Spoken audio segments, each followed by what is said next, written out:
আসসালামু আলাইকুম সবাইকে। আজ আমি রান্না করব একদম ঘরোয়া একটি রেসিপি। ভিডিওটি ভালো লাগলে সাবস্ক্রাইব করতে ভুলবেন না।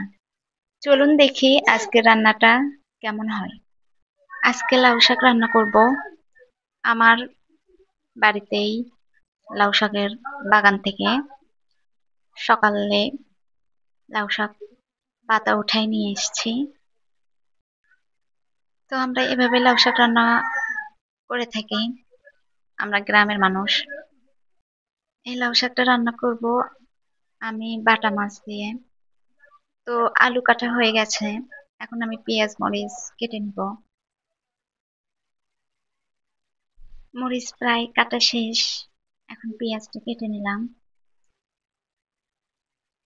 এখন পাতিলে আলু দিব, কাটা পেঁয়াজ মরিচ পরিমাণ মতো হলুদ লবণ তেল দিয়ে মাখবো। তো তারপর লাউ শাকগুলো দিয়ে দিব। লাউ শাক আমার অনেক ফেভারিট একটা খাবার, মানে সব শাকের মধ্যে বলতে গেলে মানে আমার এত প্রিয় যে কি বলবো। এইদিকে আমার রান্নাটা মোটামুটি প্রায় হয়ে গেছে, এখন আমি গ্যাসে দেবো। আমরা গ্রামের মানুষ, আমরা অনেক সময়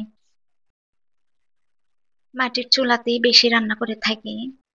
তবে কম সময় হাতে থাকলে তখন আমরা গ্যাসে রান্না করে থাকি।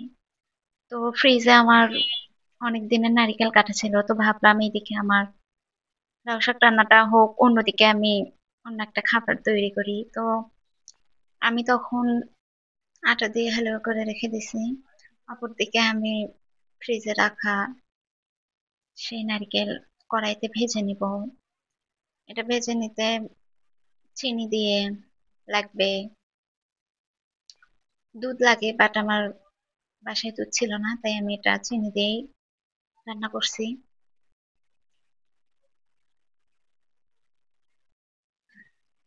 আমি কাজটা খুব তাড়াতাড়িতেই করার চেষ্টা করছিলাম, কারণ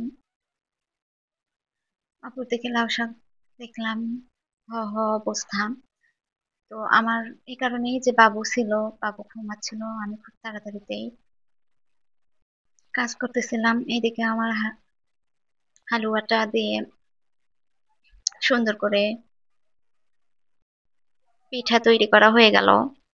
এখন আমি এই পিঠাগুলো কড়াইতে তেল দিয়ে ভেজে নিব।